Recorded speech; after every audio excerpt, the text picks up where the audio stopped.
November, December. Hello, everybody. Hola, bonjour, and hello, and welcome to Worldwide Tea. It's the international drag race podcast where we critique, dissect, celebrate, and alleviate your pain by talking about all things related to international drag race seasons. My name is Evan Sawdey from Pop Matters. I'm Gregory Ellwood. You can read me on the playlist, which is my home, and sometimes you'll find me on the LA Times. And, sometimes you'll find us in states of despair, truth be Yeah, told. We've had a long and crazy, crazy week. An election very much happened. We would be remiss if we didn't talk about it since we do record on a weekly basis. It was very hard for a lot of people, very hard for a lot of queer people, very hard for a lot of drag performers, worried about the yeah. future on here. And we have been through an administration like this before. They were much more incompetent, I would say. So I think the idea that they're back is much more terrifying. But the thing is, we are not here to commiserate. We are here to ultimately celebrate because, as several people noted, and as we noted last time, there is no better healing balm than the queer celebration that is RuPaul's Drag Race in its many iterations and forms. It is the perfect distraction, the one safe place for your own emotions sometimes on here with the drama Mhm. and the joy and everything it brings. So, as much as there is so much concern about the future, we do hope that this will be a soothing balm going forward. And listen, if this week felt like 10 years, hey, we've got 2.5 months left. Maybe it'll feel like another 60 until it actually happens. So, we'll try to celebrate and have fun as long as we can. But, I was reminded that when this happened the last time, Drag Race became a destination for a lot of people. And in their promo for season 9 that they launched in January of 2017, they read the room and said dragtastic measures or drastic measures call for dragtastic something. I can't remember Yeah. what the line was. And Rue said now more than ever. So hey Rue, we know you didn't really endorse anybody because non-political, fracking, whatever. But everyone at WoW is fighting the good fight, and Mhm. we are here for it. And there is still drag around the world. And to our UK friends, be super glad you've got the Labour government for another 6 years. Mhm. So there will be signs of happiness and life all around the Exactly. world, which is why we do Global Drag Race. Absolutely. And that's why we do this wonderful podcast here. And hey, listen, we are fully aware last week's episode was 2 hours. We are To not going to yes, repeat that this time, assuredly. And also, we have to get through it quick because starting officially next week is when Canada happens. It will be yeah. the rare moment where we have five things going on at one Nope, time. it's not next week. We have 2 weeks. It's Oh, the I thought it was the 22nd. 16th. We have 2 weeks left. Okay, thank God. Okay, good. So I think we'll actually only have 1 or 2 weeks where there's two of them because I think Espanya will end within like the second week of Canada. So we'll Right. have about 2 weeks where there's like five, but then we'll go back to four and it'll get more reasonable for a little bit. Yeah. Okay, so that's good to know. And also when the American season started up, guess what? We're worldwide T. We're not going to talk about Yeah. that. So we have that clearing Well, ground. maybe we'll like give quick little like We might hints, maybe drop some hints exactly on there, but hints. there's enough catch-up shows. We do what we do very well, and that's why this week we're going to just jump right into it. Yeah. So let's go ahead. Let's start with the one that's closest to the end, our beautiful Espana, season 4, episode 8. I think it's when we talk about good seasons, obviously, this is one of the better franchises we've talked about across the board. And I think we talk about good seasons. We're nearing the end at this point here, and just kind of want to get a temperature check, Greg. Where does this rank for you in terms of like all-time Espana seasons? I think it's even though I was not a fan of the winner of season two, I really enjoyed season two. I thought season two was really great. Hmm. And then it got to the end and I was like, eh. But I would definitely say it's probably tied with season two as like my most enjoyable season. We've got a while to go. I Yeah. think this episode clearly shows who the front runner is, who I sort of figured out a while ago that or Hmm. I assumed might win. But I you know I there are things about All Stars, Espana All Stars that I really enjoyed, but the hate for Sagittaria was just so bad. It really like cast a shadow over it. And as someone who had been a huge Drag Sethless fan, I was so disappointed in how they acted. Like it just was not. It was just this. It showed a side of that person as a person that you Hmm. just can't hide. And I was like, oh, this is not you're not as cool as I thought you were. Hmm. Talented, but not as cool. And then I think the last season, season three, I don't think season three of Espana was bad. I Right. just I think don't think they've had a bad season no. to be fair. I mean, yes, La Macarena's been on a couple too many times, but outside of that, and the judge's inexplicable love of Kelly Roller, like for the most part, like it's been a good franchise overall. I would say, yeah, I kind of agree with that. Season three was good, but I didn't think the queens were necessarily as strong. There were good queens on here, and here, even if the challenges aren't necessarily one of the most mold breaking that we've ever seen, I do feel like it's a good cast. I feel like many of these queens I can win to the point where this week I can be disappointed with the queen going home in sixth. You know. I actually disagree. I actually think the Queens were overall better on season three, but that too many of the really good ones went home inexplicably early. So like Hmm. Hmm. Patia, who had been on the Switch, went home like fourth, and she's an incredible queen. And also a bunch of them then got on All Stars, and you were like, oh no, they're super great, like Pink Shadora, and like too many of the good ones went home early there. So that was my frustration. I actually think season three was great until they just started eliminating too many good queens. I do think this has been a really entertaining season though, and the Hmm. one thing I have loved is that until we've gotten till about this week, it's been an open door to probably who would win, and that is great. 1,000%. Yes. And it's interesting too, because Angelita, who went home last week, Yeah. low key, even though I didn't necessarily love what she was doing, she presented herself in such a pointed and professional way that it almost felt like she was going to be, uh, uh, uh, in the finale. Like I think about Gongarella from, the Hmm. season, who just was there and then immediately went over into All Stars and was just like she presented herself as a top four kind of bitch and like made it pretty far. But here's the kind of thing where Angelita in her mirror message thanks a football player. I don't know what that's about, but overall it was this. The things are getting a little bit more cramped. Yeah, Although to be honest, Vam I'm gonna get her name wrong again. Parashian, Vampirasian? Parashian. Vampirasian saying she didn't know who Nearmar is.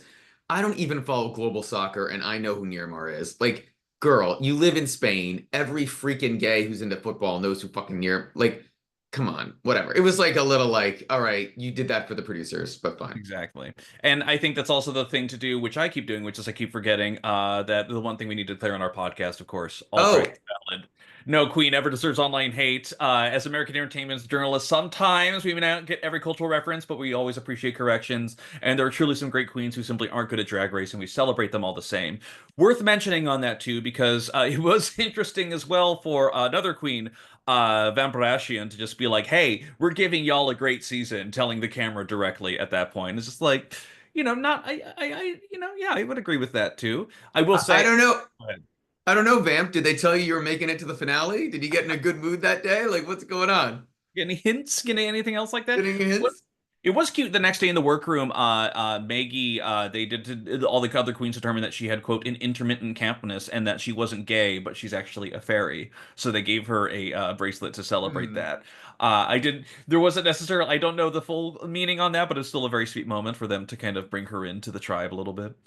And then, as the rest of the episode went, literally kick her out of the tribe. Like, they, I can't. I don't. I I think will it's they say, have a sisterhood, but then when it comes to actual competition, that's a different matter. I will say the Italian queens are always very hard on each other and very tough and super competitive. But Spain is right there. Like out of all the global franchises, and granted, I never finished Brazil, and I know that there was a lot of arguments and discussion, like that they were super competitive on the first season of Drag Race Brazil, but they just go after each other so much sometimes. You're like, come on, guys, like chill a little bit. Right. Well, and they'll key. This is kind of the perfect episode to show that because it was the roast challenge. Yeah. Before that, There's, of course, the mini challenge where the pit crew members come out and they have to dress them like they're catching a flight on a low-cost airline using whatever the fuck they have laying around on the ground, which is certainly a choice. Doesn't matter what actually is done. No, it just matters the No. sheer number of items that they are wearing. So hey, look, Maggie Yellow gets 16 items on her contestant, and Also, a round of applause for that because I don't know how she did that. Because yeah. what it was, I, 30 seconds? It was Right, they no, have two it was a minutes to do minute. it there. Two, but Admittedly, even, there are earmuffs on the side of the head and then earmuffs on the front of the head. So that's an easy win right there, certainly. but But I don't think anyone else got. I think the closest was 11, it was maybe. 10. It was 10. No, no, at the end, 11. Oh, you're right. You're right. Yeah, exactly. Yeah. But even so, that's five more items in. They have to run back and forth. Like I mean, I was actually sort of like impressed. I could tell that was the one time the other queens were impressed by Meg Wee. Yeah. But hey, guess what? She wins, and spoiler alert, winning the mini challenge later in the season usually portends to certain things that happen later Oh on, and no.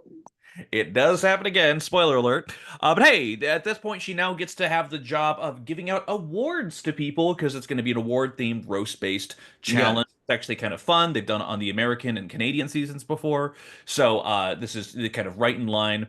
She gives the Best Actress, the main character award to herself, the Delulu Award, the Mariana Stars. And by the way, I wanted to mention, I did think it was nice, like, well, it is great to have like Lenina Delantro here representing all the trans girls on here. I do think we need to celebrate the casting because I kind of realized that for casting Mariana Stars, I don't think there's ever been a Muppet contestant before. And I think it's great that they finally have embraced that.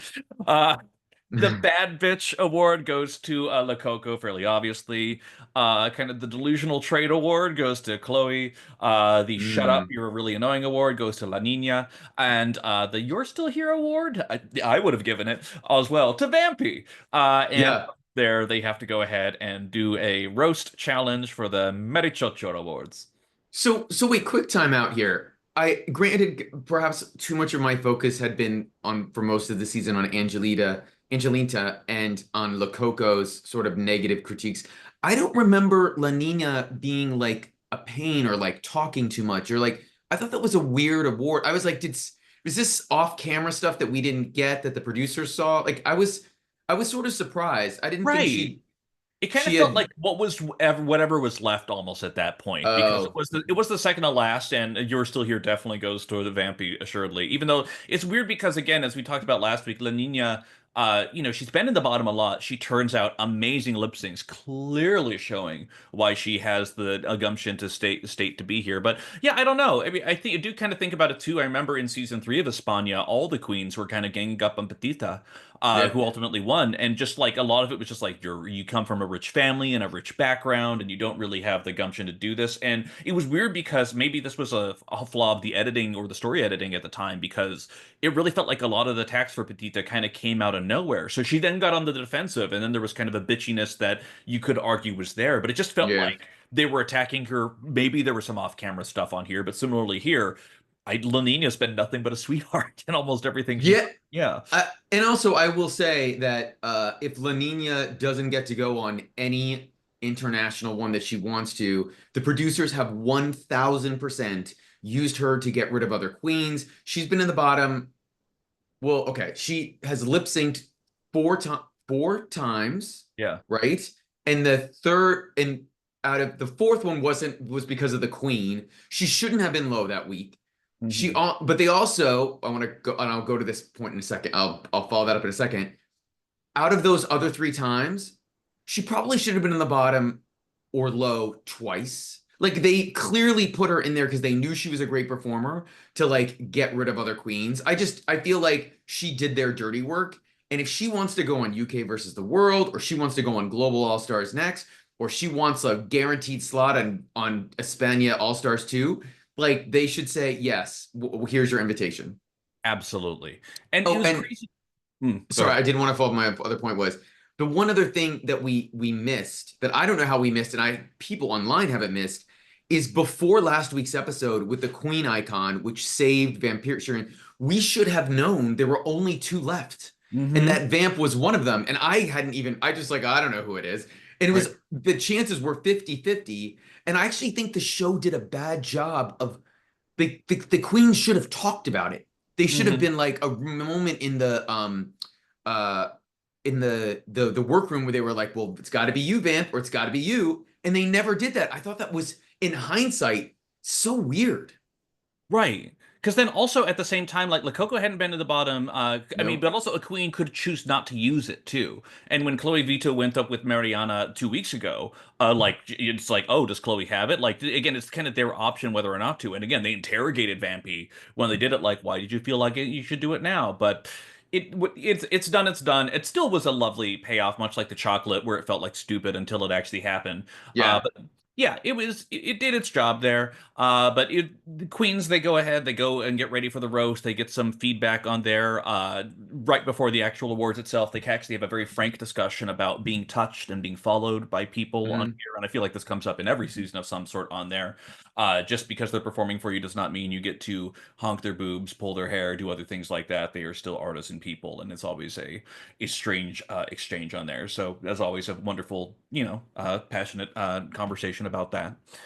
But hey, we get on to the actual awards itself with the eliminated queens right there in the audience, expected to be roasted as well. Let's go through it in order real quick. Open it up with Chloe V2, and she did pretty good. She did pretty good. She wasn't my favorite, I would say, out of everyone, but she did a really, really solid job. I thought she had, I wrote, a natural confidence. Yes. Like, just, has no fear. She's super comfortable. And maybe it wasn't like super, super funny, but it was like, this is a queen who could host anywhere. She could do any public function. Like, if that's also, by the way, what the roast is supposed to show a little bit, is like how you do in public spaces. So I thought she was good. Also, before we continue, I totally forgot that Dita Dubois even existed. So when they introduced her, I was like, wait, who's that? Who's They that cut to a queen? couple queens where it's like, oh my God, that's right, they were here. Like I Yeah. always remember Pork the Club Kid. I will always Oh, remember yes. Justice for Pork the Club Kid. But yeah, Shani Lasanta, I'm like, why do they keep referencing this? Oh my God, she was on the season. That's Yeah. right. Like I just had no Forgot. idea. But still, it was lovely. Coco, again, as much as that sometimes she may not always be the warmest person in the world, my God, the confidence she exudes, just walking around, So good. pointing to everyone, no notes, reading everyone. It was a very clear, wonderful sight to see. Listen, we all know Coco goes home and cries in bed every night. Like, she's just, she deep down inside, she's in pain. But I thought she was great. Didn't she slayed it. I was like, when she, after she finished, I was like, I don't know if anyone can beat this, so we'll see. Yeah, and that's why when Lenina went up, she got laughs. She was still Yeah. very clearly nervous, and you could always tell a little bit in the edit too when they include the ers, the ums. You can always tell they didn't really do it this much, but whenever they do in the microphone feedback effect, Hmm. which is always a producer choice, it's never there on set for those who need to be aware. I just think about Alyssa Edwards in the season 5 US roast. The roasted drag queen award, and they just play that feedback effect over and over. It's like, okay, we get it. But like, she did pretty good. Just a couple minor slips over there, but she just had this joyous buoyancy to her. Mm. Her going away as they play the music off thing was incredible. Uh, I don't know what happened with Mariana. She's for someone who's just so naturally joyous and also especially in her interview room so ready to say everything, to have wonderfully laced sentences fully loaded to go in her incredible voice, she just kind of flatlined a little bit there. I mean, I think it's also important to remember that, the Queen's prep, they should be prepping, which may have been part of the problem, before they go on every season to write a bunch of roast jokes. But the problem is, you don't always know who you're roasting. Right. So if she doesn't have good friends who can write her good material that she can use for other queens, and also sometimes you like get in the room, and I feel like they need to do this more. There is no way that other queens haven't realized that Queen A, B, and C have the same jokes that she has. And Correct. it is it's still a competition. You have to like try to one up them. I'm sure there have been many times where, even when queens are doing the library challenge, where another queen goes up and says something and they're quietly going, fuck, I was gonna Right. say the same thing. But I didn't understand her. I just thought she didn't prepare. Like, that was the problem. Yeah. I always have wondered too how much production ever helps out in some of those things. I think when it comes to things like Secret Celebrity Drag Race or some of those other spin-offs, I think certainly Oh I've yeah. had the suspicion that there's might be a little bit of, hey, can someone just take a look? I have some scribbles to make on your page kind of thing going on. But for the most part, it still felt very natural, which I think also Mm, then speaks to Vampirasian just giving a an okay performance. not great. She was Yeah, fine. yeah. She I got didn't think it was funny. yeah, it's tough because at this point, unless you bomb, it's really hard to go out Yeah. there. Because it's similarly too, Maggie Yellow, she had a lot of nervous energy. I thought it was kind of endearing. She did a character. She was trying to, play off some stuff there, but I didn't think she did especially bad. She was just unfocused and all over the place. My thing with Maggie is, and I understand why she was in the bottom, was that it started off endearing, but she went so fast. Yeah. She went way, way, way. She needed to breathe. And she knew it. You could tell afterwards that she knew. It was like, I don't know if she wanted to necessarily just get through it. I think one of the other queens were like, or maybe the judges said that you wanted to just get it Get all it over out. with. Yeah. I felt more like she was just so nervous energy that she didn't realize how fast it was till the end. Hmm. And and maybe her issue is like she actually had funny jokes. Like she had funny Yeah, stuff in there. But when you're saying it that fast, there's no breathe. It doesn't work. So I exactly. did feel bad for her. I felt like, okay, she's at least low. And like, listen, I go through similar as well. I've gotten critiques my whole life about speaking fast. This is part of the reason why I've never done cocaine because I don't want to see if I can speak any faster. I feel like that would not be of benefit to anyone. But I will say, the previous podcast I had the chartographers where we ranked discographies of albums, 5 seasons. Look it up; it's Mm. fun. I will say I've had people try and like speed run it and listen to it at 1.25 speed, and they're like, "Oh, I can't," which is Oh, the same thing. But I will say it was still she did a good job. I love that she has the idea of a character on here, but then we get into the actual runway itself, which is an odd category. Head dress, but not head wrecked. I to be figured. By the way, fun fact: trend alert for all the episodes we watched this week: top hats. Uh, yes. my Trend goodness, just alert. the top hats. Good Chloe P2, call.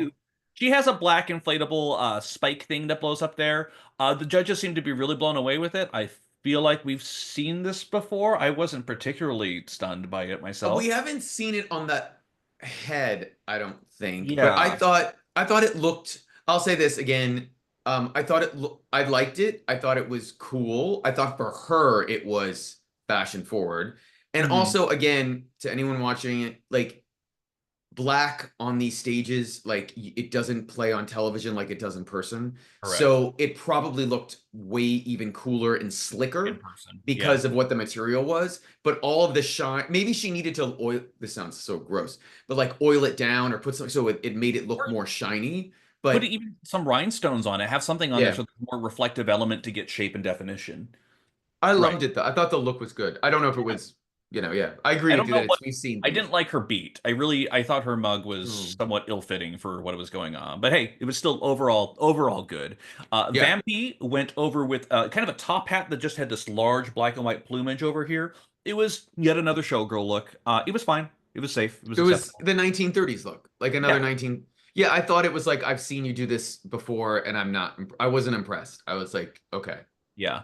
Meanwhile, oh, Mariana, you've actually given us some Oh, genuine stunning moments on here, and then she just has a headdress of actual stars, and then just kind of a standard gold shimmer dress underneath it.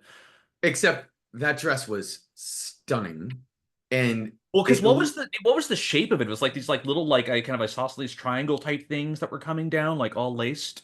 I think they were like square with triangle endings. I Yeah, think yeah. they were longer than that. It must have weighed 40 pounds, like maybe more. Like that dress did not. That was like heavy. Like Yeah. that's metal. That was not plastic. It was heavy metal, is what I would It was describe. heavy metal. It was the thing where it's like the headpiece itself was like very literal. It was fine. It was certainly acceptable. It's the thing where like as much as I've been doubting her at certain points of the competition, she has delivered some stunning runways. So it's always sucks whenever you have someone like, oh my God, you've delivered amazing runways, and then they deliver a okay one. It's always like, like I think about Frankie Wanga last week, giving like, oh, we know Yeah. you're better than this. And You know, meanwhile, Go ahead. No, I was just gonna say if Marina doesn't if they ever do a Mexican All Stars, because Marina is originally from Colombia, I think Mm. it'd be great to see her with those queens. I think like it would be really interesting to see her in a different sort of Also, that Hispanic. voice. More people need to hear Yeah. it. Truth be told, narrate my audiobook, please, Mariana. Uh, Maggie Yellow comes in with the biggest hat of all time. By the way, I think I see a comment right over here from Nicole Scherzinger. Where do I get that Ah. hat? My goodness. That's the you know her timing.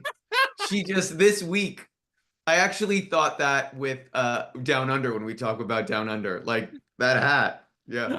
I know. Oh my, she's not winning that Tony anymore, is she? No, she's not. Tried to Anyways, explain that to someone last night. I tried to explain that to someone last night who is straight, who like went to Tisch and like was Broadway adjacent, but now lives out here. They're like, oh, she could still win. And I'm like, no, not mhm. happening. It's over.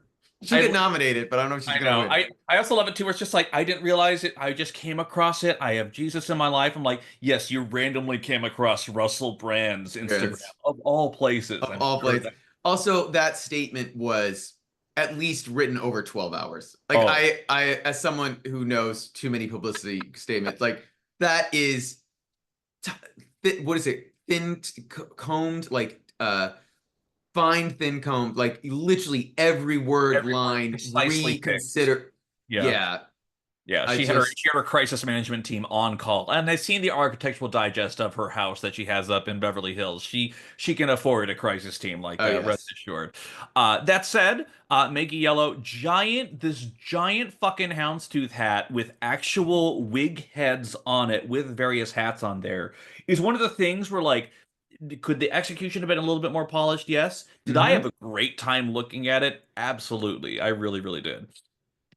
I thought it was good. I did think it was maybe a little too much, like a little like too, but I didn't dislike it. It Yeah, was it's like cute. in Super Troopers when the one person or the Yeah. scary movie when the hat keeps getting bigger in every shot. Yeah, that's how it kind of felt like.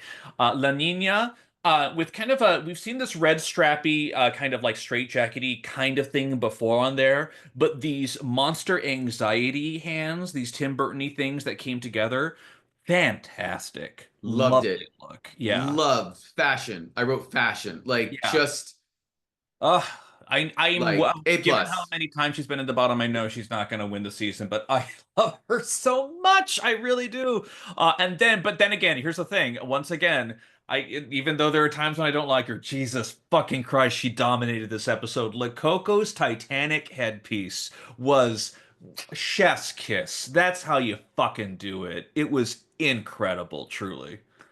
It was, and I apologize if you can hear the massive helicopters going over my neighborhood. I don't know what's going on. It's Um, TMZ. no, these are military. This is military. It's definitely not them. Or someone being whatever. Anyway, I thought It's actually the that response team for Nicole yeah, Scherzinger. They're yeah, rounding up exactly. critics. They're rounding up press. I thought Lecoq. It was so weird. Like I don't feel like Lococo's done anything this campy. Maybe I need to go back and Right. look at her other seasons. It was like the campiest thing she did, and I was like, it's not her aesthetic, but she decided to do it. And to be honest, I will say this: there is Titanic is a running theme of runways across the Drag Race universe, and Hmm. anyone who ever does it never like is it never in the it always like elevates you or helps you win something. It's always a positive. So Yeah. I don't think any queen who's done a Titanic themed runway has gone home. So very smart in a way, but I also was like, not really you, but okay. Yeah. And then she couldn't hold it at the end. Like then also I just kept getting distracted like through the rest of the episode where it was literally was not staying on her head and her hands were holding it the entire time. And I was like, Yeah. come on. But yeah, I almost give her a pass on that though. It was so fun. And yeah, speaking of Titanic runways, by the way, one of my all part of the reason why Drag Race France season 2 will always be one of my all-time favorites ever. Motherfucking Peach. yeah. With her So good. door runway, which they brought her back for France season 3, which aired this year too, just for as an in joke. It was so fun. Love to Peach. Will one day Yeah. be my pick for Queen of the Week to follow. But yeah. Oh yeah. Just want to say. Anyway, tops, Chloe, La Nina, kind of surprisingly, La Coco, all are up there. Bottoms, Vampy, Mariana, and Maggie. I see it, but most importantly, who's going home tonight? and why. And it is a fairly even split because people call out Mariana, people call out Meggy, and also, even though she's technically in the top this week, they also call out La Nina based on track record alone. And that was Uh, Lococo. yeah. Lococo taking a shot doing that, which I was like, oh, that wasn't necessary, but I would okay. agree. And they talk about that in the workroom too, but really the bigger issue is when Maggie talks about being called out, everything was by Vampy. Where it's just like I didn't think you knew me like that. Like there was a lot of back and forth and drama on there, but that's the whole point of the question is to stir up I, the I know they want to stir up the drama. I still think a lot of these queens have had it out for Miggy and do not respect her. And I think it's just sort of sad because I think she's proven drama. that she's better than half of them. So Absolutely. I just a lot of it is insecurity and jealousy, and I get it, but I sort of feel bad. She was Mhm. sad when she left. Oh, it's all right, spoiler. Like, yeah, but I think we've already spoiled it. It's let's okay. spoil it. But hey, speaking of non-spoilers, La Coco wins. And Yay, woo! deservedly, 2 times in a row, the actual front runner at this point now, finally. What a season when you have a two challenge winner is your front runner. On episode fucking 8, Yeah. exactly. So anyway, it ends up being Mariana and Maggie in the bottom. They do Se Acabo by Sarah Jimenez. And it's actually a very interesting, more kind of slightly subdued, then turns into a little bit more of a Spanish flamenco song partway Yeah. through. I thought both of them did pretty well, all things I, considered. I did. I thought I've noticed this recent over the past couple of weeks. A lot of queens are and it's all maybe just zeitgeist or just coincidence. A lot of queens are doing the I'm going to get in front of the other queen during the lip sync Hmm. moment, which was an old trend from like a decade ago, and now it's sort of come back, and it always feels very desperate to me. And Mariana did that in this lip sync a couple of times. I thought Mariana won it the second she brought up the fan, even Hmm. though I thought that Meggy, whatever, was the better dancer and probably the better overall performer. But when she did the fan, it just worked so much with the song and it drew your Absolutely. attention. I was like, oh, she's gonna win. Yeah. And that's what happened. And also, man, let me say, sending home Maggie Yellow, the judges were fucking devastated. Also, their votes, their choices. Right. What I was like, why are you this emotional? You could have, if you didn't feel this way about Mariana, why Hmm. are you not just saving Meggie? Like, what am I missing? Like, Meggie had never been in the bottom before. Like, Right. what Mariana had? Like, what am I wrong? Hadn't Mariana been in the bottom? Mariana had been in the bottom two in episode 3 in the acting challenge when she beat Dita Dubois. So why are you like bawling when did the Javis were they like the deciding vote? I'm not being conspiratorial. I just thought it was, and I'm glad that they care so much and loved her as a queen. It just seemed like you didn't have to do this. Like I don't Well, get it. right. Well, and for me, whenever it comes to lip syncs, and I think we've talked about this a little bit in previous episodes, but it's always there's the pure lip sync factor. Who did better? Who held your Sure. attention? Who clearly wants to be here more? Who's more talented at this art? And that's why you never go up against La Nina Delantro because she'll fucking destroy you. She always knows what to do with the song. But then sometimes when it's fairly evenly tied, which I would say this one was a lot closer than I would say other ones have been this season, there comes the question of okay, if it comes down to who you're saving, who's going to give you more in the season? And it's the kind of thing where, like, I genuinely, even though she could use more polish, I wanted to see what the rest of Maggie's runways were. I'm curious. Yeah. She certainly proved herself an able performer. And it's the kind of thing with Mariana Stars. Love her. I'm not sure what else new I'm going to get out of her in the next 2 episodes before we head into the finale. I could be wrong. Maybe she'll blow me away it's with something, but I'm just like, I feel like I've seen what I need to see. At least that's just me. But again, we're not in the room, so it's always a hard call. I think I don't know if there's 10 or 11. I don't know if they have a reunion or not. Oh, that's a I very think good question because they did say when she was leaving, Maggie said it sucks to be this close to the finale or one step away from the finale. So I think next week is officially the yes. semifinal. They Yes. have done, of course, the reunion episode many times before, so we'll see. There's a rumor that there's going to be not a real some sort of live finale that they didn't shoot. I don't know. It's all confusing, but we'll see what happens in a couple weeks.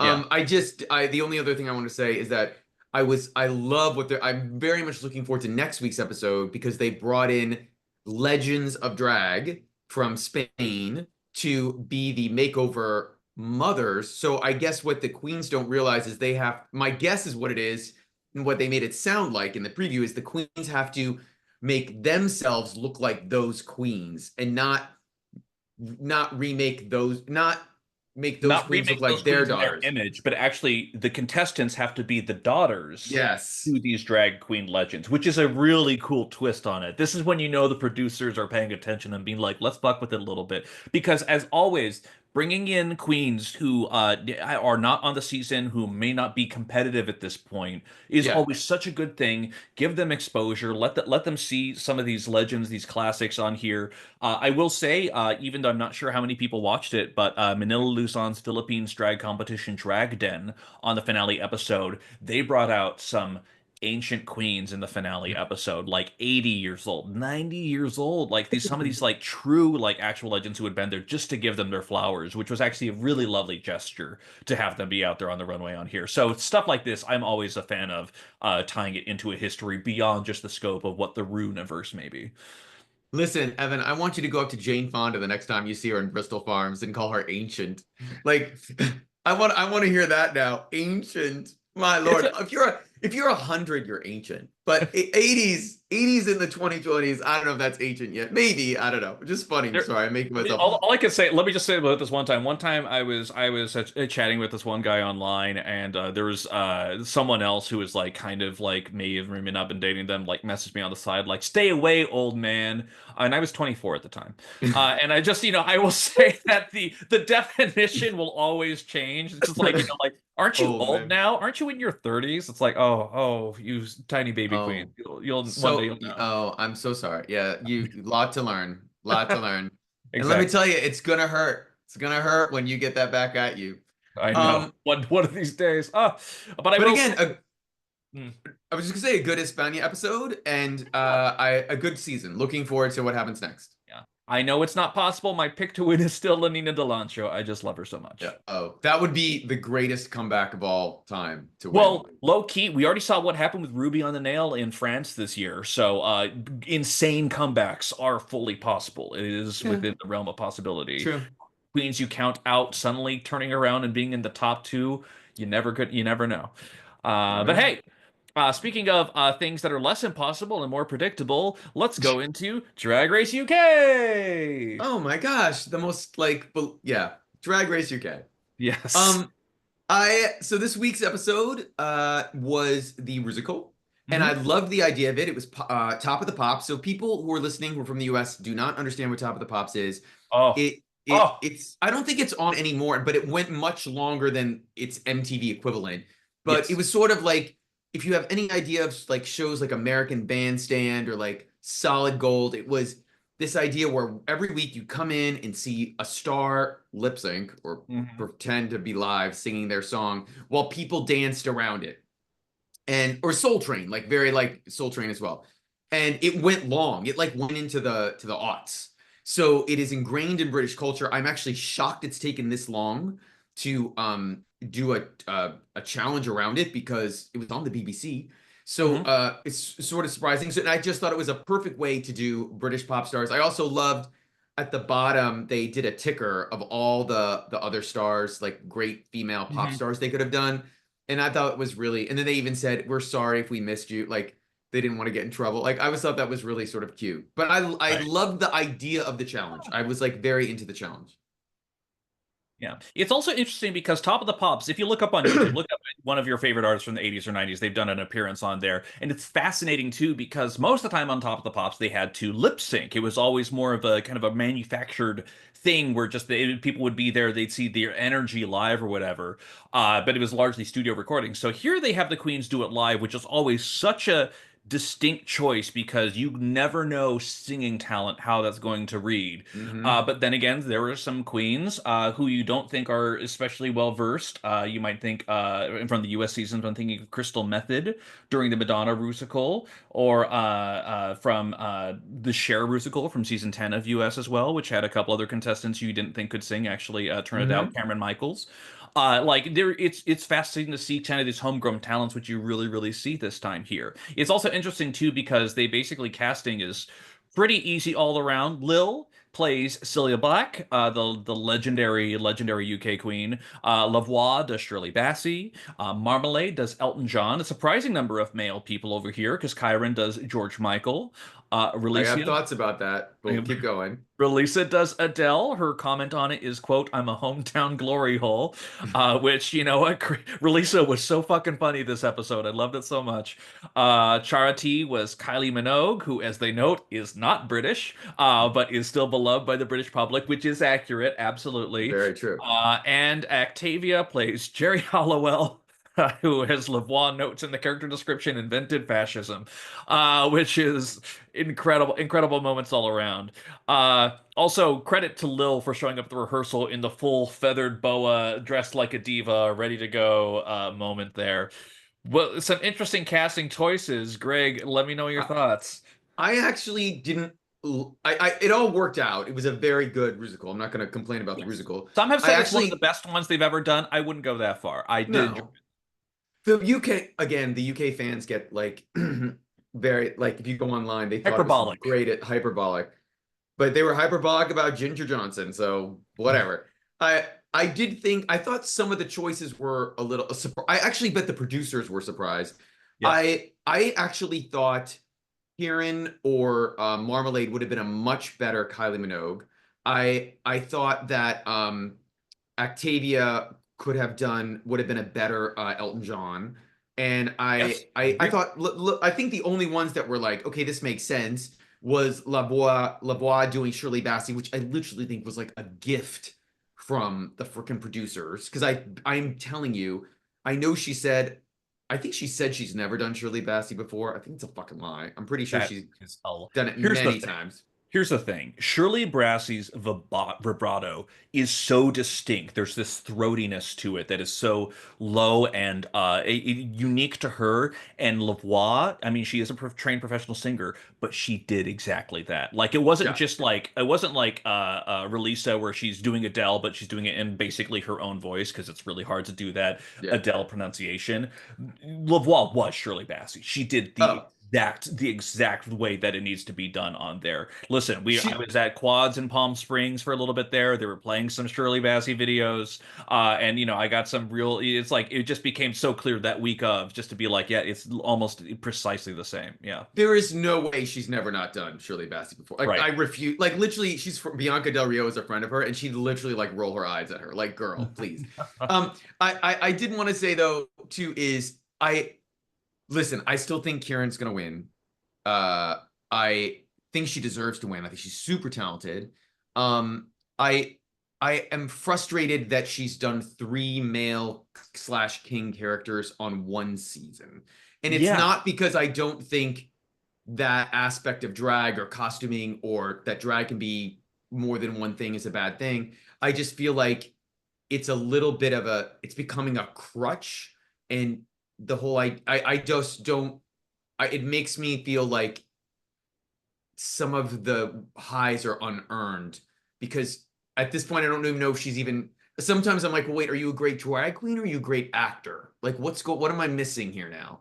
So And let that's, let go me ahead. I'm double sorry. click on that a little bit there because I feel like, and this is truth be told for the American seasons especially, but even now with the international seasons there, the definition of what is drag and what is on the show has changed significantly over time. This is more than just Milk wearing pants on the runway and presenting as male.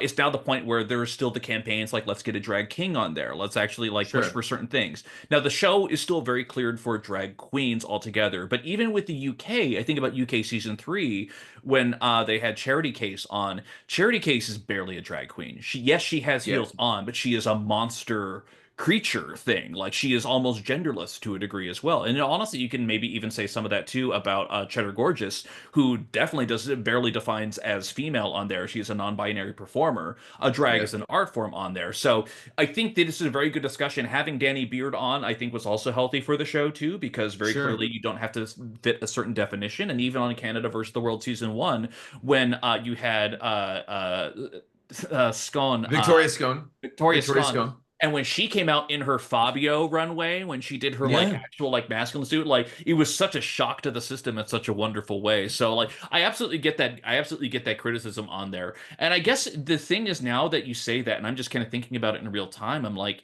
really,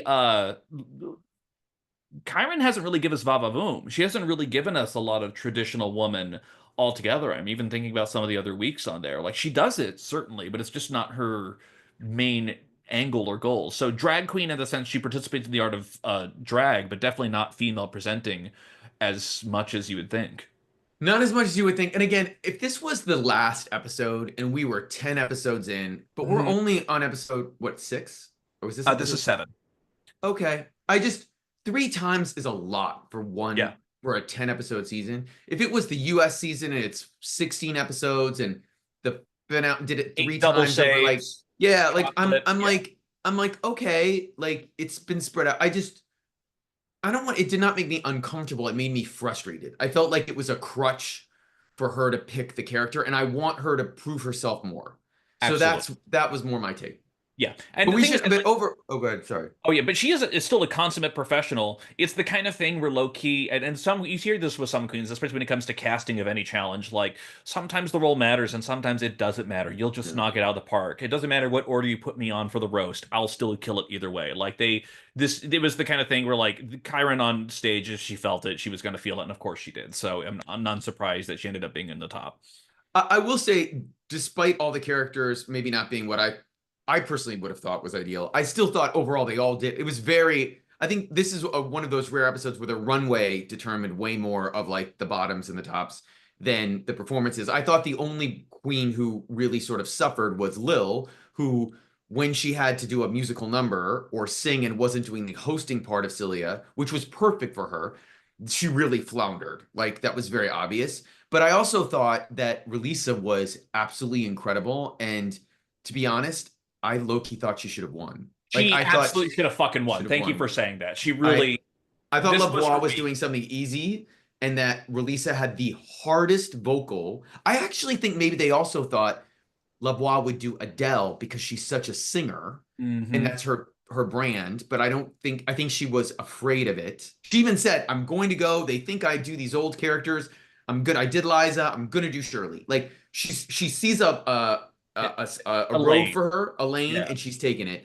And I just thought Relisa, that was so hard. If I saw Relisa DragCon or we interviewed her or something, I'd be like, "Girl, that was so hard to pull off, and you did it."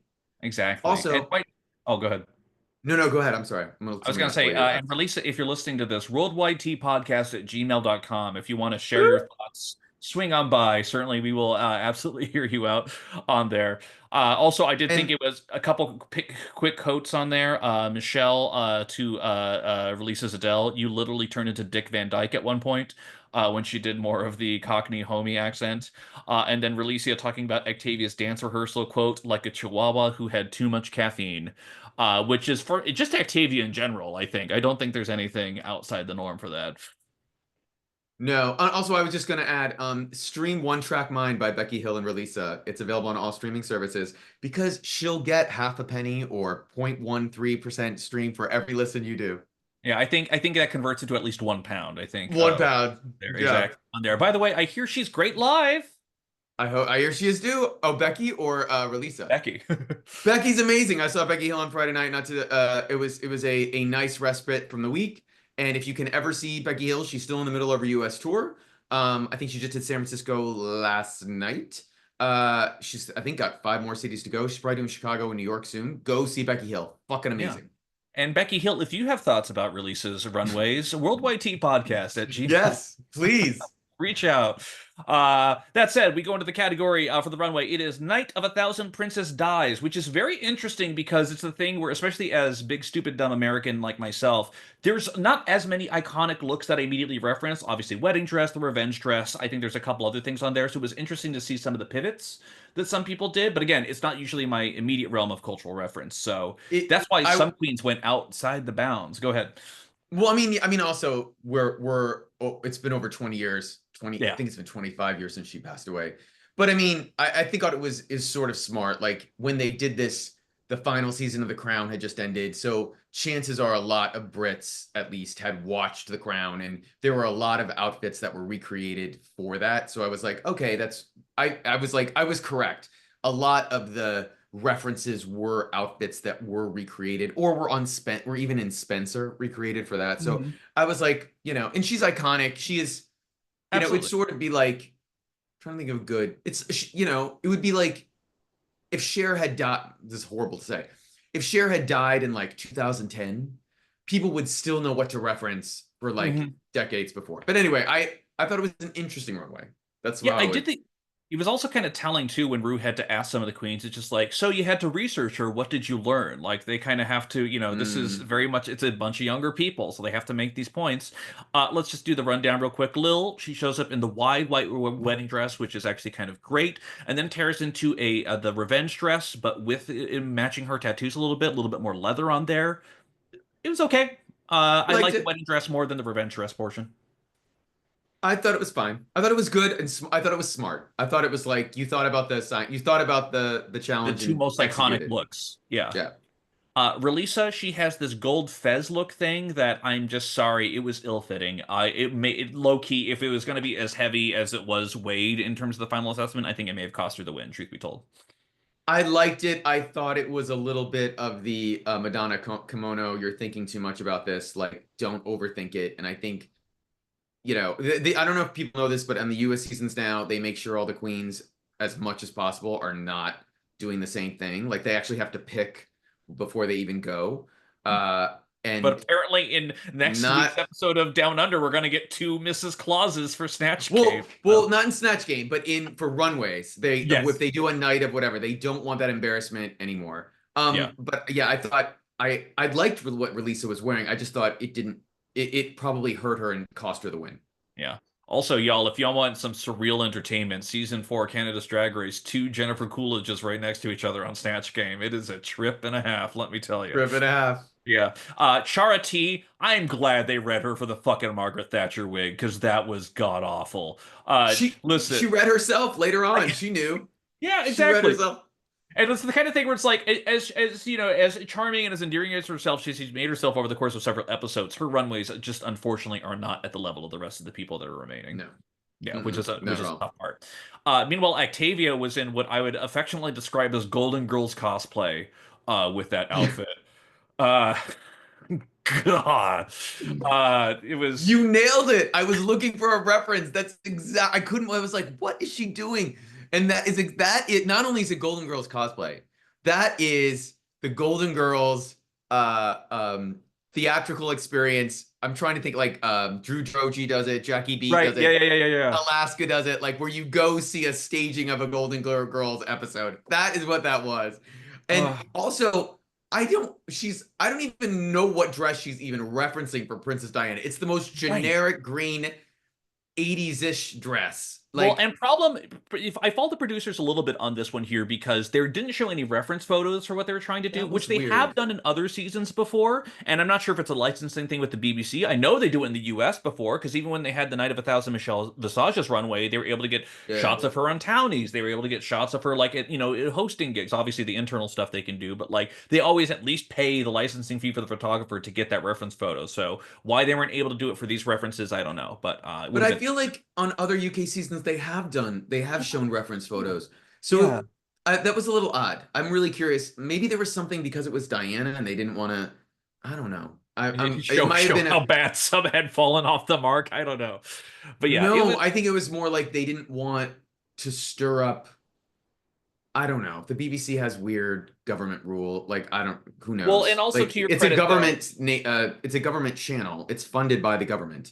right? So But you to never your know. point as well, like when we talked about Global All Stars and not listing the team results, the hashtag team results on there may have been something about protecting the queens in some of those references Yeah. on because Diana's still a very beloved figure there, so they didn't want to necessarily, mess anything up on there. So Hmm. either way, oh my God. So then we have Kyron comes into this giant red parka look that then turns into the punk revenge dress on there. They read her for the hair, which I don't know, for me, it felt a little bit more in line than some of the other wigs that we were seeing there, but I love the transformation that she did. I actually I thought this was one of her best runways. The wig outside of the wig, Yeah. the doing that parka, that dress that way was insanely inspired. Yeah. So smart. That's the other thing too. Kyron is like 10 times as, not that they're not, queens aren't smart, but like for thinking about what this assignment had been for her is like leaps and bounds above what other queens are thinking. Like if she's ever on a global or if she's on a, when like other queens need to like watch their back. I loved the dress. Like when Rue said how beautiful it was, like perfectly cut for her body. Like Yes. looked, I actually loved it as a revenge dress, but the wig was off. Yeah. The hair was never like that. And I don't know, you know, sometimes they're racing at the end to just get everything they can before they have to Yeah. go and shoot. And maybe the right wig didn't come and she just had to improvise. You But could argue it was interpretive, maybe, yeah, certainly, but yeah, it was still overall a good look. But my God, Marmalade's polka dot outfit that she wore was, oh, I see some fluttering eyes over there. It was I the kind of thought, thing, as soon as it hit the runway, I was just like, this is so immaculately tailored. It was the kind of thing where it had the shape, it had the details, it was just so straight up gorgeous in my opinion, which I think the judges agreed with. I think Gregory Ellwood might have some opinions on it. I mean, Roger O'Hara can knock this out in like 3 hours. Like I am, yeah. listen, on the scale of UK, as we have often talked about for runways, Mhm. beautifully constructed garment, really well done. I just was like, Rue or Michelle called it couture, and I'm like, settle down. Like this is not that. It's a really well made dress. And I think Rue just likes polka dots, which I think she said, like, I just love polka dots. So Mhm. I think that was part of it. But Marmalade was great. Again, if Marmalade, if you're listening, if you had done Kylie Minogue, I think you could have won. And But just that's just put that me. out there. Put Gosh, I that out love there. always a bridesmaid, never a Oh, bride. is it bride? Oh, yes, still, At this she was high point, which is again. which is crazy. I mean, hey, Yeah. Miss Cracker didn't win until episode 10 of her season, so you never know. But we'll see what happens. Also, because obviously Marmalade is the Miss Cracker of the UK. No, don't label Kidding. her that. Yeah. Don't No, label her Miss Cracker. listen, she's not going to go on All Stars and ruin her reputation. It's fine. Meanwhile, Lavoie finally she does the wet theme park look that then turns into the serving tennis look, which there is the argument I can see from people saying that this was a nice, refreshing change of pace from the normal regal looks that we Mhm. get out of Diana. Um, I thought it was low effort. Like as much as the idea was good, it's the kind of thing where it's the inconsistency. Like if you're gonna read other girls for wearing sneakers on the runway, but not her, Yeah. it's just the kind of thing where it truly. I think that's probably my issue with it. It was a good idea, but it was costumey, and it's the kind of thing where it just didn't feel as drag as it could have been.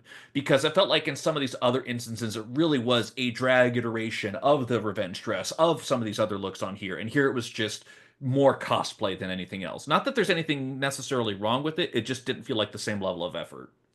I also thought if you're one of the queens and I don't know, maybe she asked before she left, maybe she found out when she got there, but like production helped her throwing the water on her before she got on like the stage. Like if you knew that was an option, the other queens would have come up with other creative things that they could have done. So to me, it was a little unfair. It was Yeah. a little like you can come out with it and be wet, but to be able to have that assist, I don't know. I thought that was Yeah. not cool. I thought that was okay. I liked the creativity for it. I thought it was something that would have been celebrated on like season 8 US and under. Right. Like I feel like even for UK, it was very, like as you said, low effort. Yes. Anyway, so they get out there, get some critiques on there. The guest judge references that Marmalade as Elton John definitely looked like someone that wasn't Elton John. And then on her runway patter, Marmalade says to Michelle, "Thank you, Chris Jenner," which Yeah, that Michelle was very good. clearly was not pleased about. But Marmalade is so astoundingly witty. I love her so goddamn much. I also want to give shout out when they get the critiques, they go back into the workroom. Relicia singing the workroom patter. Hey girl, how you doing? Who stops? Who's bottoms? Like I thought, this really was a great episode for Lisa. Yeah. Just like how is I mean, again, at this point, I don't know what the other queens are doing here when the top four is so clearly Kyron Lavoie, Relisa, and Marmalade. Like that's But I just also, of course, sorry, I didn't mean go to ahead, no, interrupt go you. ahead, go ahead. Apologies. I was just gonna say, I also feel like this may have been the episode where Relisa and Marmalade realized, oh, we don't have a shot. Like we are never gonna win this. We are here for the ride. And that's why I also feel like when Marmalade was like, she sort of has no fucks to give. Like she Right. knows she's not gonna, she knows she's better than these other queens. She probably knows that if they send her home, like in the next episode or the episode, I think how many do we have left of UK? Is So this next week's 8, so I think 10 at this point. Yeah. 10. So she knows, like, she's like, I'm gonna make it to the final. If Yep. I don't, they producers will literally be like, have fan revolt because I've done so well. I've never been in the bottom. I can just see her them being like, all right, let's just enjoy, like, no pressure. The pressure's all gone. So Right. yeah, I'm gonna give this little comment to Michelle. Like, what's gonna happen? A Right. little, also a little very Raja Gemini on All Stars 7, All Winners, when she clearly realized by episode 3, oh, they're not going to ever let me have a shot at winning this. And then Right. her whole demeanor changed the rest of that, Exactly. And then she won a lip sync for the already done had hers as prizes which that she really didn't win. did not win. And by the record, by the way, when we talked about dollar counts at the end of Global All Stars, let's not forget that Evie Oddly left All Star 7 with $0. Unbelievable. Poor Anyway, Evie. hey, Lavoie wins her third fucking win in a row. But that now makes her tied with Kyron Thrax. So Tied, yeah. it is a tough thing on there. In the bottom two are Lil and Octavia. They lip sync to Time Warp from Rocky Horror Picture. Great fucking song. Actually, a great drag lip sync song altogether.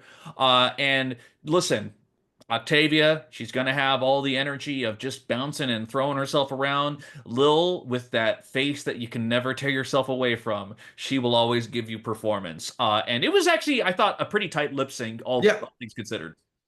I thought it was actually a really good lip sync. Yeah. I was very happy that Charity wasn't in the bottom Yes. because I thought she actually killed it in a challenge that she was very nervous about, playing a character she didn't really know. And I thought Well, I that mean, Octavia didn't know who the fuck Jerry Hall was. that's true.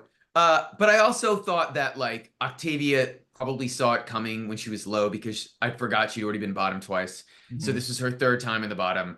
I thought, you flip them. Maybe if they really loved Octavia, they could have saved her. But I thought they wanted to keep Lil one more time, and that was great. Also, sort of shocked that the UK season got the time warp lip sync first before 16 seasons of the US, where the US has paid for expensive like licensing. I thought that Right. was really weird.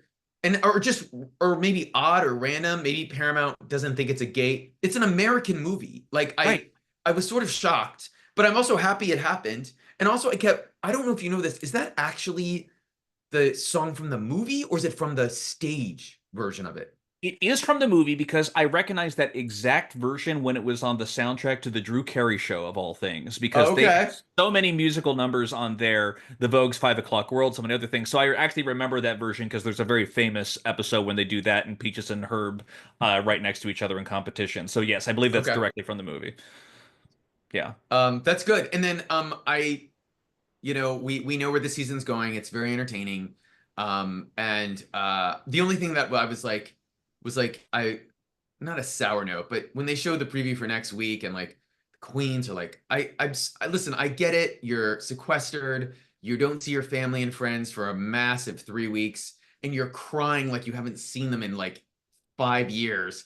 I don't know. I'm a little over that with like the reaction of some of that stuff.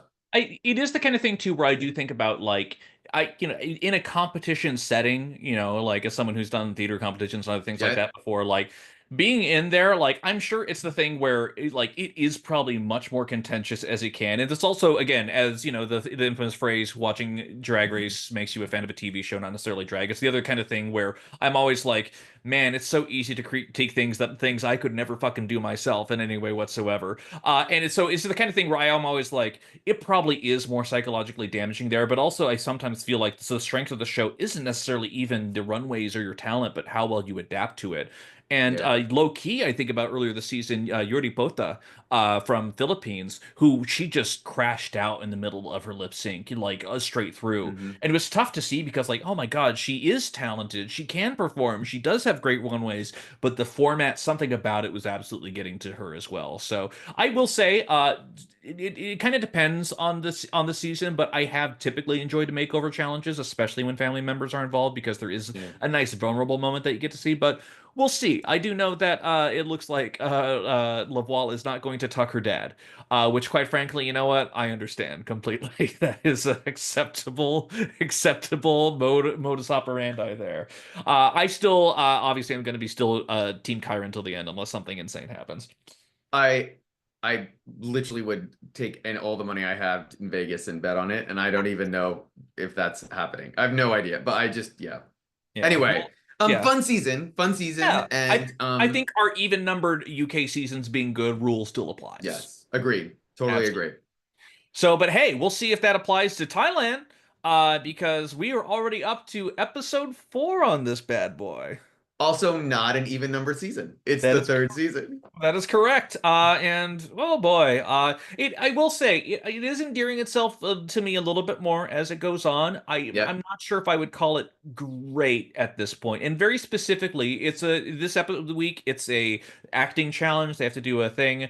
And my biggest complaint about any time it happens, and we already dealt with this previously in Espanya, was when you do a scene, when you do any sort of acting challenge, why does it have to be fucking 9 hours long in actual television viewing time?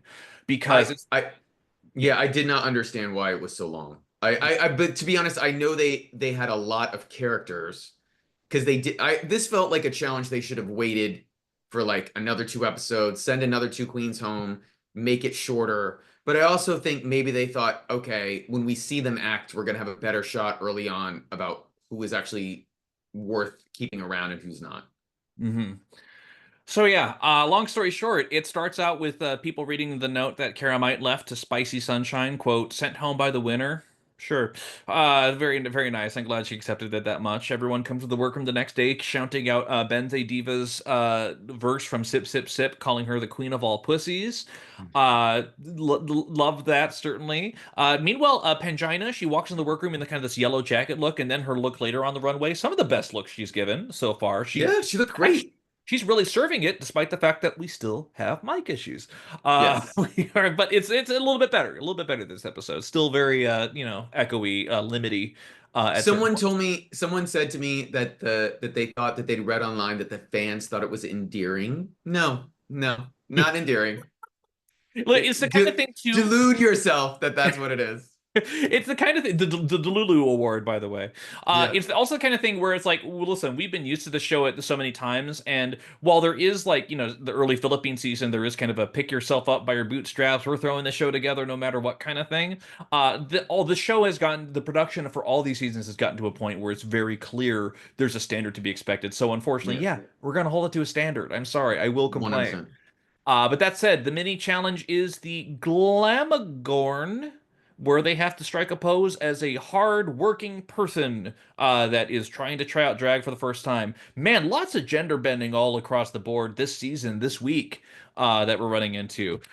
Queen's tried a variety of poses. Some of them, Frankie Wonga believably looks like a guy trying to do drag, so Octavia.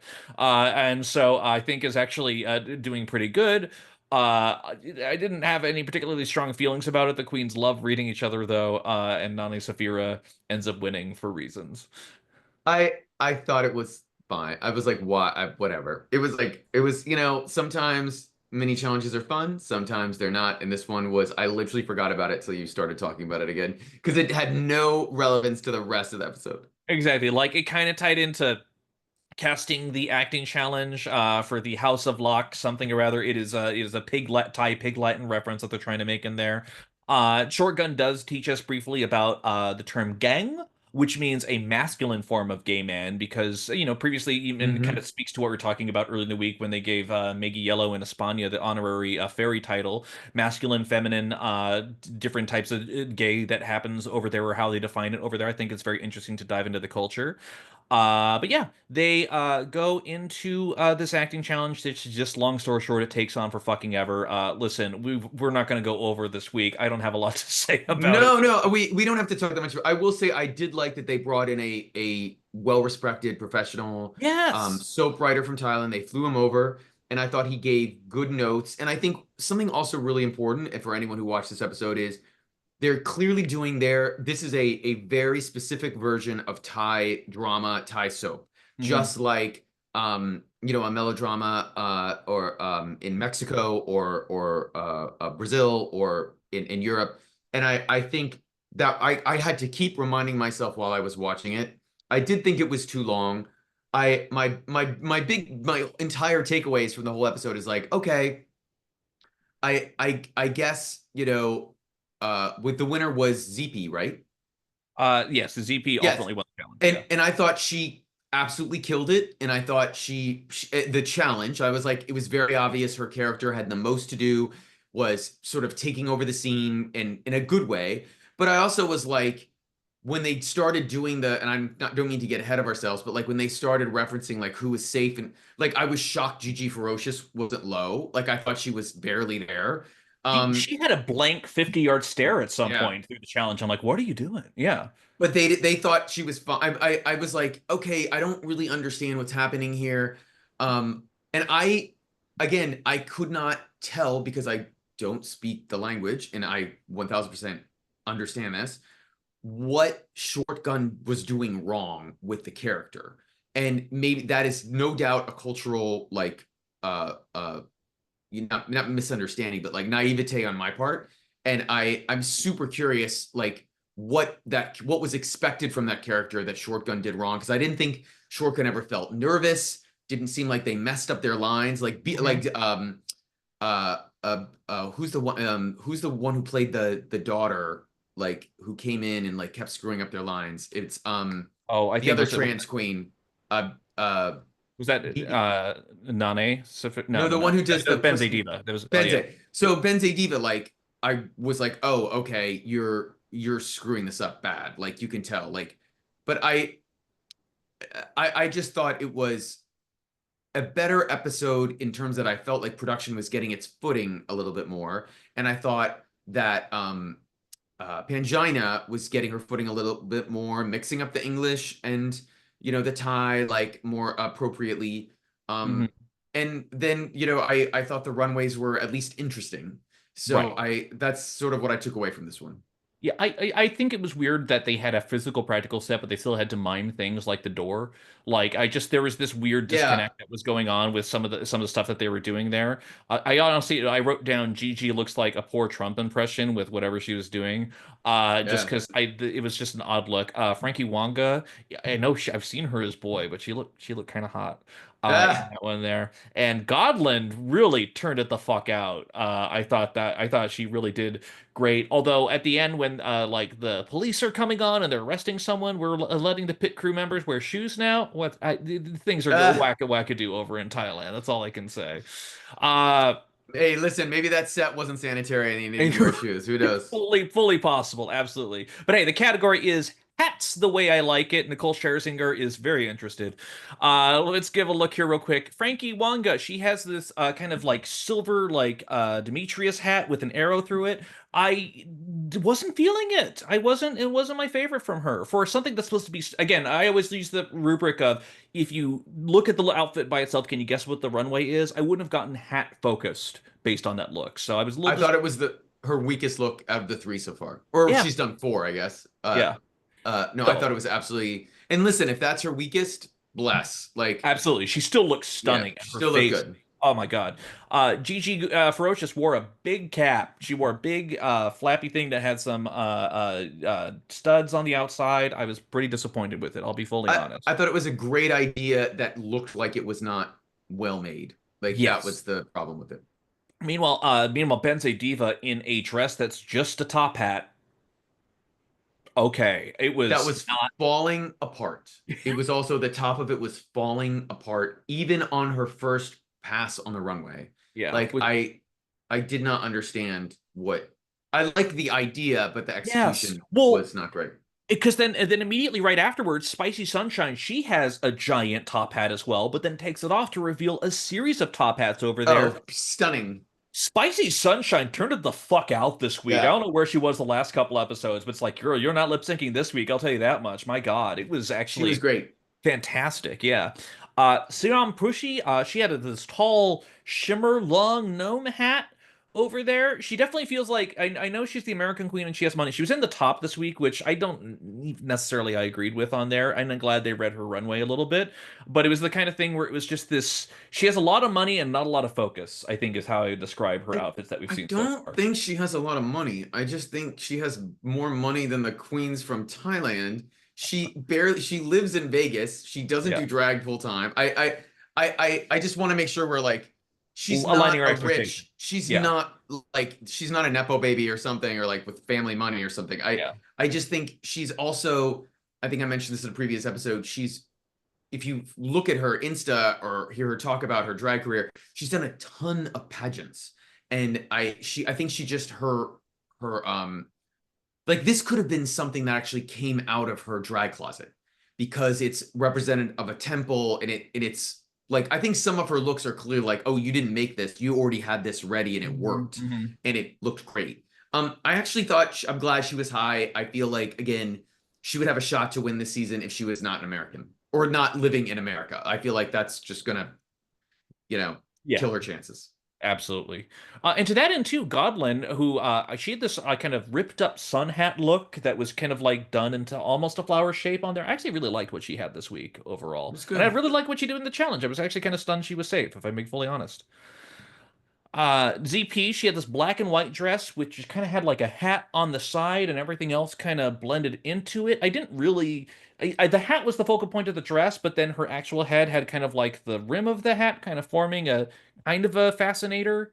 It was odd. It was interesting. I It was odd. I I actually thought it was sophisticated. I thought it was like classy. Yeah. And but when she like tried to explain that the design equaled a question mark, I was like, I don't really see the question Yeah. mark, but I guess the hat was the dot and the fabric coming around. I guess I'd have to look at it at the right Yeah. angle.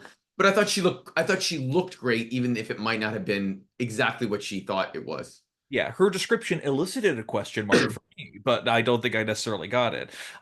Meanwhile, Shotgun, she had this actually it was a very interesting look. It was like this golden carousel. It wasn't a carousel, but it was like this tasseled hat that was golden around her, and then this kind of three-shaped face kini look on.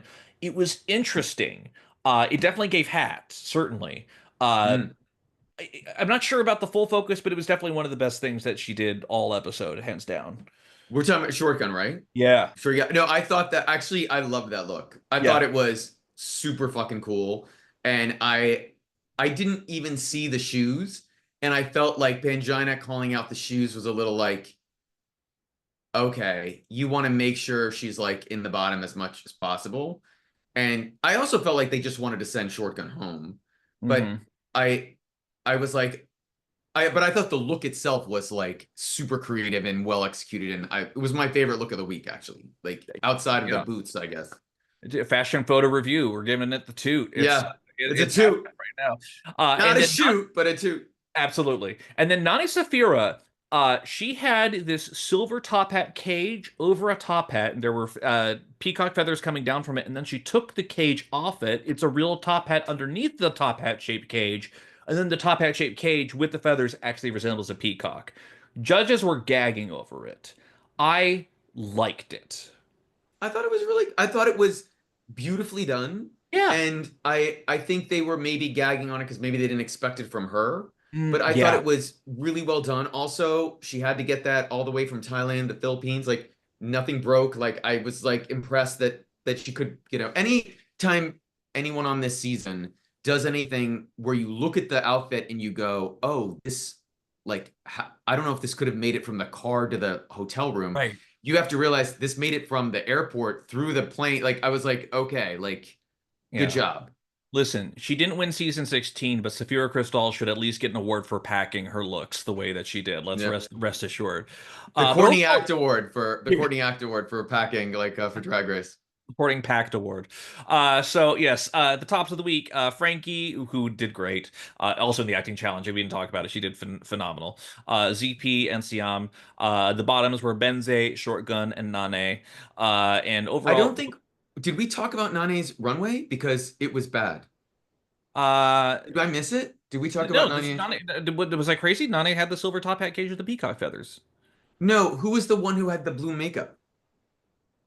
Oh no, that's Down Under. Oh my God, I'm getting them confused. We'll, Wow. we'll get Wow. there. Don't worry, We'll we're get I'll there. cut this out of the Jesus. audio version on Too, Spotify. once Uh, again, once again, too many bottoms. Too many 8,000. bottoms on Drag Race. Listen, too many bottoms, not enough tops. Let's be real. Yep. So hey, listen. Anyway, the winner is ZP. I actually agree with it. She did pretty Yes. fantastic. And it's interesting though when she won, she said, "I'm coming for you, Frankie." Bear in mind, ZP has 2 wins over Frankie's one, but still is calling out Frankie for being a dominant force in the competition. Yes. Very Lavoie and Kyron at this point. Uh-huh. Uh, but hey, the lip sync, it goes down to Shotgun versus Benze Diva to, of course, that Thailand classic. I think I'm saying it correctly. Congratulations by RuPaul. Uh, Listen, and also look, Budget. Hey, you gotta save where you can. yeah, you got to save where you can. And you know what else? In terms of savings, I don't think you should have saved either queen because it was just a flail of a lip sync. It was just Yeah. queens just pointing and flailing. I did not like it. To me, it really didn't matter who won because neither of them were really giving focused energy or I thought performance. Benze gave a drag brunch performance, and I thought that Shotgun was desperate to win, and it was almost too desperate for even for a lip sync for your life. Was trying every trick in the book they knew, which I give him a listen. I would probably do the same thing. Right. But it made it was like, oh, Benze is 100% going to win this because Shotgun's just you're as you said flailing. Yeah. And hey, fun fact, Benze wins. Shotgun goes home. She has the exit line. If you like me, tip me. See you on All Stars. I love Canadian. how she thinks there's going to be a Thailand All Stars. She will be up there in Global season 2. Let's see if she makes it past the fan casting we're going to do before end of year. That's We'll see right. what's on there. Shortcut, you're on the tip of my lips. Yeah. Yeah. Anyway, ZP's doing a pretty good performance over here. For me, it's still the Frankie Wonga show in terms of Yeah. people who I want to win. We'll see how it goes. Season seems to be stabilizing a little bit after a pretty Stabilizing. rocky start. Yeah. So good Still God. still below Drag Race Belgique season 2 though. Like not we haven't crossed We haven't crossed that the ether. Rubicon. Rubicon, yes. Well, hey, one thing that we are going to cross here is Down Under Season 4, Episode 2. They talked about how the double save of the first episode was the first double save in Down Under history. Didn't need to happen, but sure they did it. Yes, they absolutely did. As one of my friends commented at the time, oh, they have no budget for a mini challenge. We're going right into the main challenge, aren't we? Yeah. All right, sure we are. So, hey, they're attributing. Also, Go ahead. before we just jump into the episode, just for so people, if anyone out there, it's sort of like hoping that a recount would like change the election.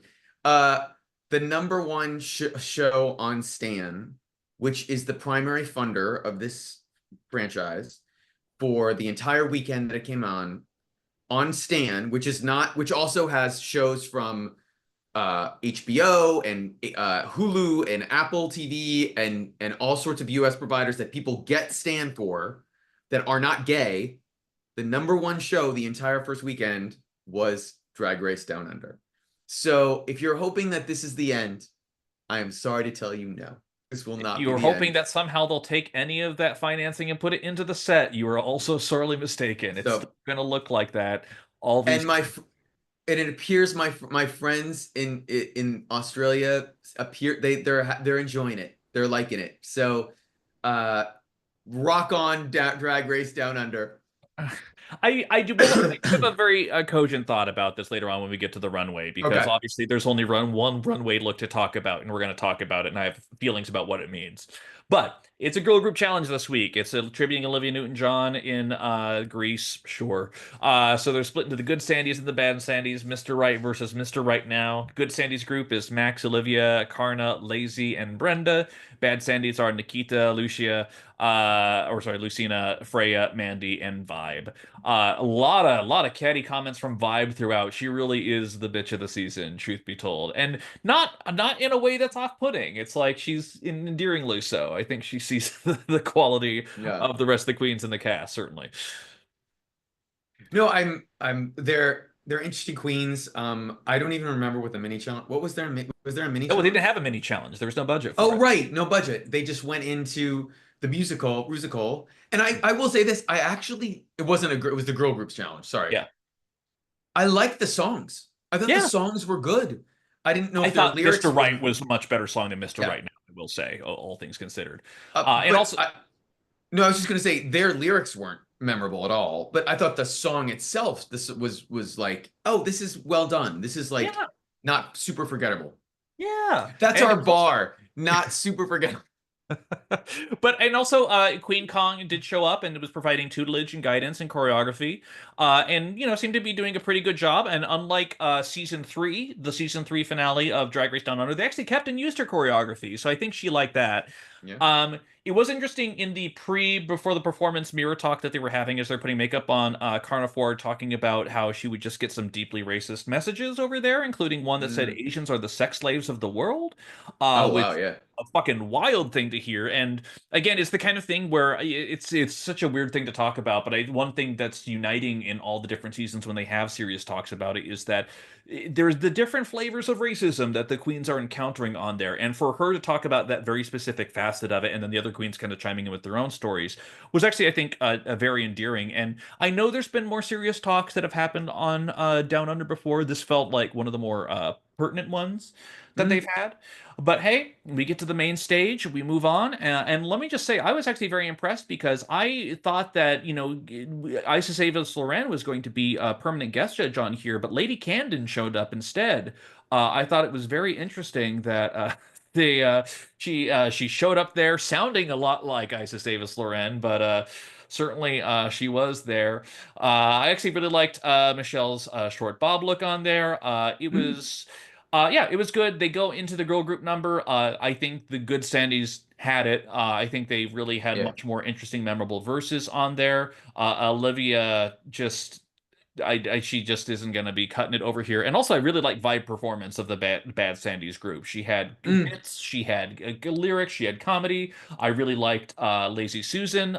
She playing a character. There was just some really really fun stuff on there. It wasn't just the dancing girls that were excelling in the girl group challenge, which I always enjoy.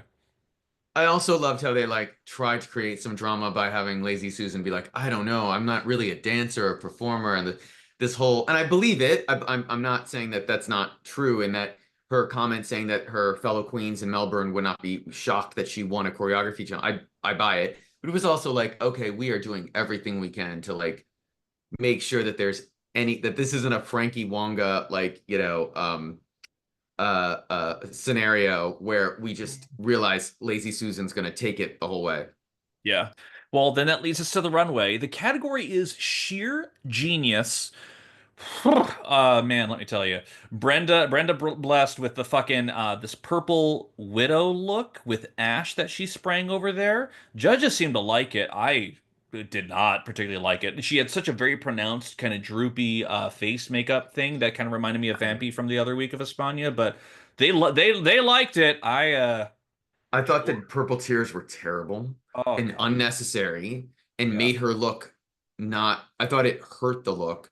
But the dress was fine. But Yeah. the purple tears were just like ingrained in my mind. It Yeah. reminded me of like the queen who from season 12, who we will not name, like who was you know, disqualified before the season. It just gave me those vibes.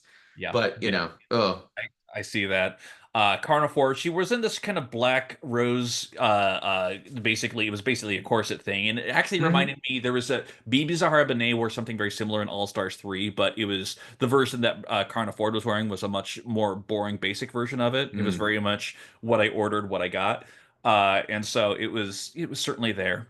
Lazy Susan, I saw it on the tweets before I even saw the episode, coming out here in not a sheer look, but a see-through plastic look with a helmet that was projecting images of her face going through multiple wigs and changes and things like that. They call her out on the runway. She says, ever since I started auditioning, I knew one day I was going to purchase this on Alibaba and use it on a runway. She makes No, AliExpress. AliExpress, that's AliExpress. right.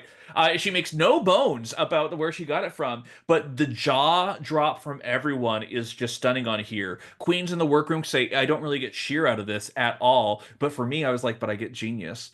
It is the kind of thing where it's a look that I would be able to be, it was so much on social media and so talked about. It is the kind of thing where even though Isis Avis Loren won last season and she is technically a fashion girl, it's very clear from the rest of the runway that we're seeing for Down Under. There's still a standard of fashion that is just not being reached by the other girls, and it seems that Lazy Susan is trying to, much like other fashion divas who've rewritten the game of what the show can be before, she's pushing through. It doesn't matter if she has a fuck ton of money to do it with. The ideas are there. She's really trying to make this a memorable, worthy season on here that other queens in future seasons are going to have to live up to. And I actually fucking give her credit for trying to raise the bar like that.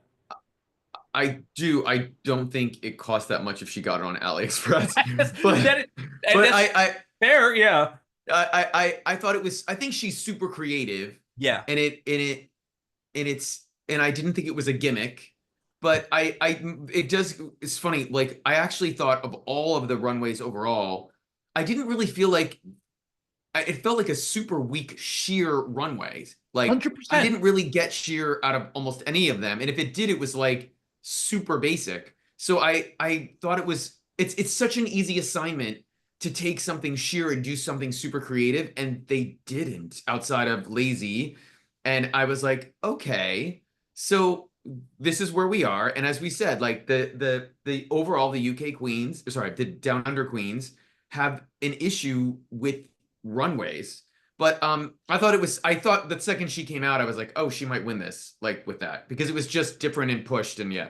Yeah, exactly. And again, sometimes if your runway is good enough, it doesn't have to fit the prompt. They'll be able to power it through.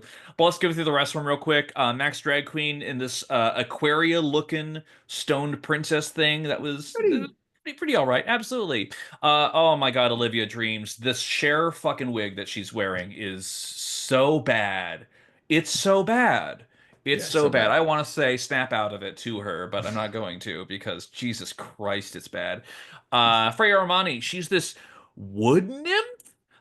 It's certainly a concept, that's for sure. Wait, timeout.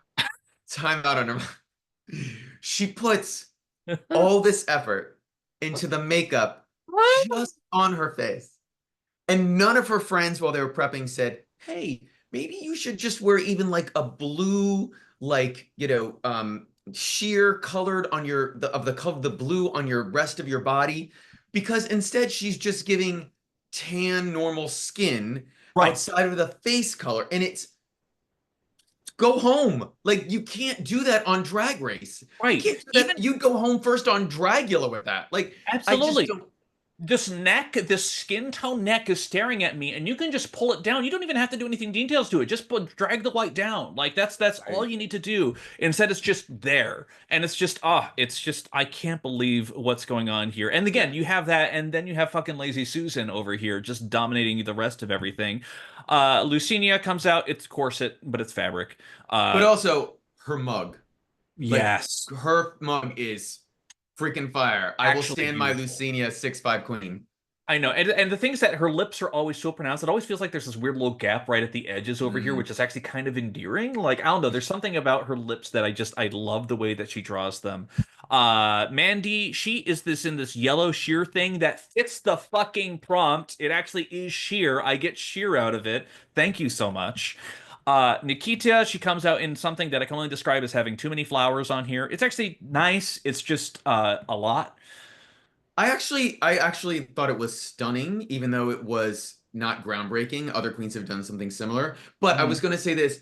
This is how smart a queen she is. And remember, in the first episode, Vibe was trying to be like, who are you? You don't know anything about drag.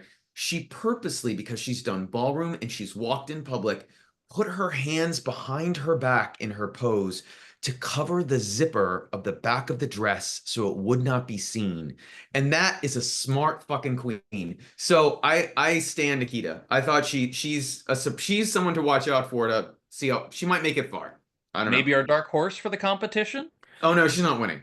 But Okay. like but she might get further. She's not going home next week. That's my Right. whole point. They tried to set it up in the first episode that she could be like a queen that would, get knocked out early, and I don't think that's happening. Exactly. And then, of course, we get Vibe. She has a kind of a more housewifey, conservative sheer Yeah. dress on, and it's lovely. It's simple. It works. It's the kind of thing where it's still very clear the season is Vibe versus Lazy Susan. There's just no Hannah one else. Conda would have loved that dress. That's a Hannah Conda dress if I've ever seen one. Exactly. Hannah Conant to her Molly Poppins. Who knows? Yes. Exactly. But hey, the tops for the week, they end up being Brenda, Lazy, and Vibe. The bottoms are Olivia, Lucinia, and Freya. Yep. Don't have a lot of things. If they had to give a group a win, I definitely would have given it to the good Sandys. They still had the better Mm. song, and I think overall the better verses. But hey, it works out. Lazy Susan, second win in a row for 2 out of 2 for episodes on there, which is dominant. I do think you could have made the case for Vibe because I do think her actual performance in the number was better. But in terms of wow factor on the runway, yeah, there's only one winner. I can't imagine that this won't come up in the workroom at the beginning of the next episode. I wonder. Not No, no. Vibe. Well, Vibe even has in the workroom Vibe. that they were deliberating right there, queens were just like, it's not fucking sheer. And it's like, she seemed very unbothered by it too. No, So, she doesn't. yeah. It's She like, yeah. oh, you think that? Too bad. I'm going to fucking win anyway. So it's just like, yeah. Very Chiron vibes sometimes a little bit. But yeah, still overall lovely. Lip sync, it's Olivia versus Lucinia to Free Fallen. And all I could say is that I'm not sure if it's specifically a Queen Kong influence on lip syncs here, but I think about Star Fox, the N64 game, and the classic line, do a barrel roll. Because man, they love throwing themselves on stage, don't they? Wait, which one? Lucinia did not do that. No, no, yeah, Did Olivia, she just tossed herself in Olivia? kind of a like haphazard barrel roll on stage to try and win things over. And it was crazy too because very obviously Lucinia is not a dancer in any way, but when she was matching her voice to the tones of the She song, like project. she was doing expressions, the actual embodiment of it. For a I queen thought who's she easily won. I thought yeah, it was like she easily won. I was like, anyone who thinks she can't, they all didn't know her when she got there because I think she's a newer, or they know her from as a costumer or whatever. right. But I was like, oh no, you need to watch out. Like she can lip sync. Exactly. It sucks that she's in the bottom the first 2 weeks of this competition. I certainly hope she gets a chance to really show more of what she can do. If it's a mug competition, she'll certainly win. Mhm. But yeah, overall, yeah, Olivia it was, again, as we saw in the Thailand lip sync, just desperation on there. So her going home actually first was didn't really break my heart. But hey, it is. We got to have a first out. So there it is. Gotta have a first out, and I know that she is a Wellington queen, and as someone who has been to Wellington, which is it is a small city. Like it is small. You can walk across Wellington like in maybe an hour and a half, like the lower area. I she should be proud that she came from such a small little city and like made it there. And I also thought it was really interesting because Lucinia is also Auckland. It's Mhm. very rare that they've had so early two New Zealand queens go up against each other in the beginning and sending one home like Right. towards the beginning of this, because now they're only down to one. I think Lucinia is the only one left. Although Yeah. Nikita is a New Zealand queen whose work lives in Sydney, so Yeah. it's half a dozen to one, half a dozen the other. But in theory, we only have one resident New Zealand queen left. Right. And for those who aren't aware, the reason why this is important is because we're on the fourth season right now, and the first 2 seasons of Down Under were won by New Zealand queens. So the fact that there isn't a mainland Australia, we finally had one with Isis Avis. It's kind of a big deal, but yeah, well, Yes. it's nice to see the New Zealand queens get called and a little bit more representation over there. So yeah, it's nice to see. I had two other just quick thoughts about this Yeah. episode. Is one was Reese has always been a good like permanent judge, but he does feel a little freer without Rue there. He does Hmm. seem like he's a little more, not that he wasn't comfortable before, but he's maybe a little more energetic and a little more like punchy with his Hmm. jokes that sometimes he hasn't been before. And I think Michelle, this episode was very good as a Yeah. host, except for the puns. And I think that's because they don't have, I don't know. So Tom Campbell, who is the producer of one of the producers of the main US Drag Race, he Mm. always goes with Rue to whatever Rue season Rue does. And he's also often someone, I don't know, I should be saying this, but like he's someone who helps write the puns. Like he's always in the ear, like with this idea. And that's one of his skills. And I don't know if I need to double check. I don't think he actually went to New Zealand. So I think, hopefully in season 5, which I'm assuming Michelle will host again, that they maybe bring in a little better writer to help her with the puns. But it's also her delivery. Like as someone who's knows what she's doing, I'm sort of surprised how staccato her pun delivery is. It's a little off base Right. for her. And I think it's the kind of thing I think she'll loosen up a little bit. And low key, I think Reese is there. It's very clear Yeah, she and Reese have a good chemistry together, yeah, which I think when it was around Rouge, Reese was expected to be the punchline machine. But now that they have something to work with, like even in their like runway, like, and now we have Reese Nicholson, Reese, like that kind of thing. It's looser, it's freer. I think she got a little bit more disgusting, a little bit, which was like, okay, cool. So I think it is warming up a little bit. And I certainly do, and I still stand by my point. I think Lazy Susan might be elevating the runways overall, and maybe yeah. this will be a good thing overall over here.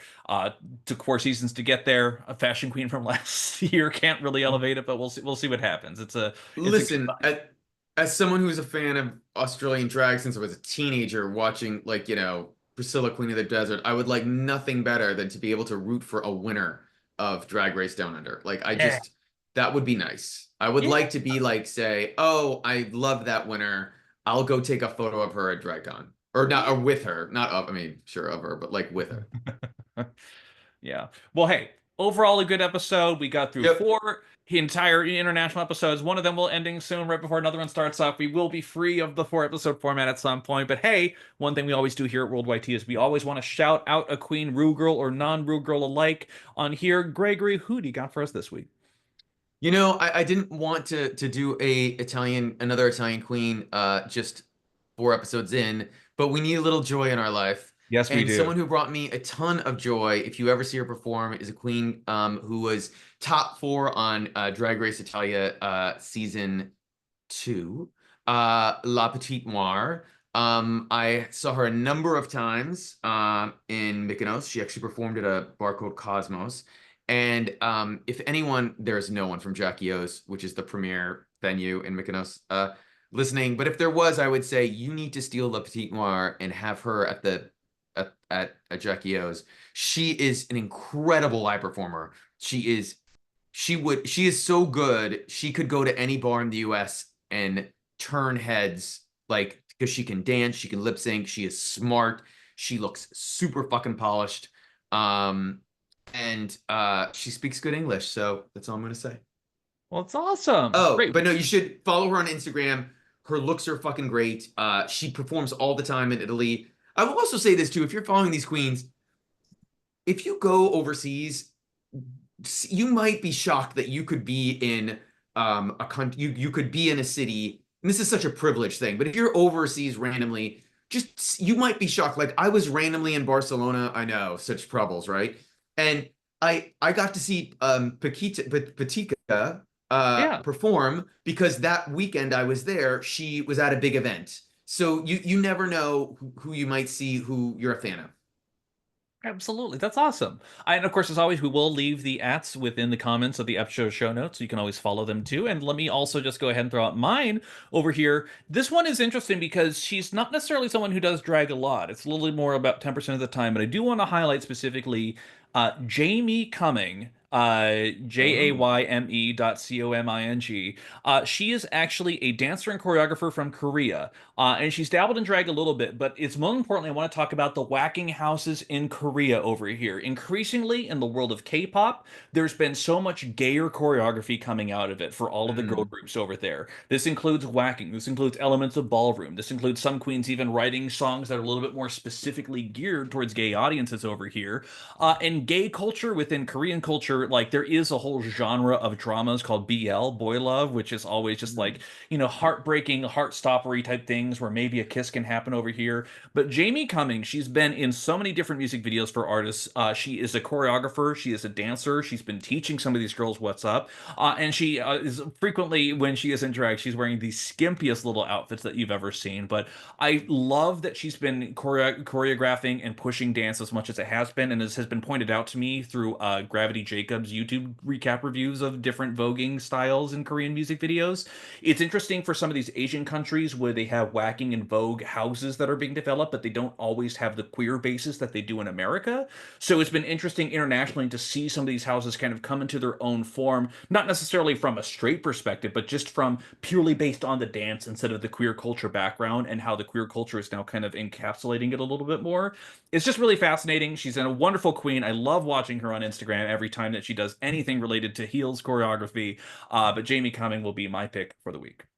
I can't wait to check her out. She sounds amazing. Absolutely. Well, that said, hey, it's been a busy, traumatic, insane, and wonderful week. But as always, we are going to be here recapping for you. And always, I enjoy recapping with you every single week, Greg. You as well, Evan. This is fun. I hope it's a respite for a respite. Respite? Yeah, Respite? respite. It's the new Respite. America. It doesn't matter what New words. America doesn't matter. Who cares? Yeah. We're all gonna get deported anyway.